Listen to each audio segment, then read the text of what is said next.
George, you were just in Sudan, South Sudan. Describe the situation as you saw it. You described it before the Senate hearing as a humanitarian disaster. Tell us a little bit about what you saw.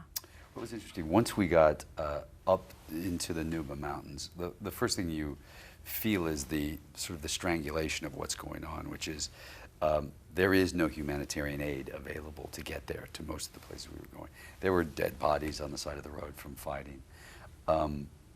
What you see is people, burned villages, people running from their villages and hiding in the caves and rocks underneath because it's the only place safe from the Antonov bombing that is daily, rocket fire that is daily, and random attacks, just random acts of violence. What you're seeing and feeling, understanding that the rainy season is coming, is that moment that you get to a point of no return where suddenly this becomes a real disaster. If we don't get some help in there pretty quickly, there's an awful lot of people that are going to be in real danger in the next couple of months. Yeah? We've seen the U.S. Senate, Congress for that matter, take action, much faster action when it comes to Libya, which shares a border with Sudan. Mm-hmm. Do you ever feel frustration that you're not seeing that same kind of rapid movement on an issue that you've been caring about for so long? Well, you always feel frustration because when we were standing there 4 days ago in the middle of the Sudan, what you'd like to see is those Antonovs shot out of the air by a NATO plane, sure, but that's not reality right now. That's not what's going to happen. The UN isn't going to vote that way, and the United States isn't going to make those kind of moves. But they have the ability to. But they're not going to do it unilaterally anymore. That's just not going to happen. So what you have to look at is how we can slowly move these chains forward, a little bit at a time. You brought up in your testimony on Capitol Hill the issue of China and the U.S.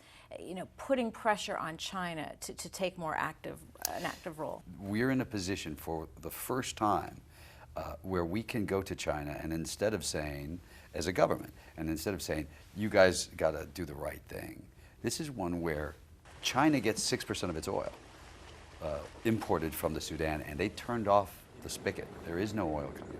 And they have a $20 billion investment in infrastructure, oil infrastructure, in that area. And they're getting nothing right now.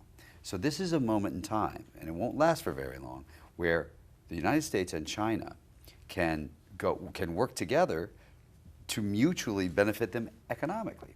Does the Secretary of State Hillary Clinton and President Obama need to take a more active role, a leadership role in seeing some of this move forward? Listen, here's the first thing I would say is, every time President Obama has been involved, particularly during the referendum, it has been incredibly effective, number one. And Secretary Clinton was the person before the referendum, about 110 days before the referendum, who was the one calling what could happen a ticking time bomb.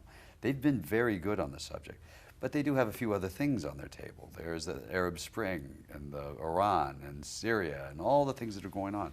So our job is to try to refocus when it's most urgent. And right now, it's most urgent.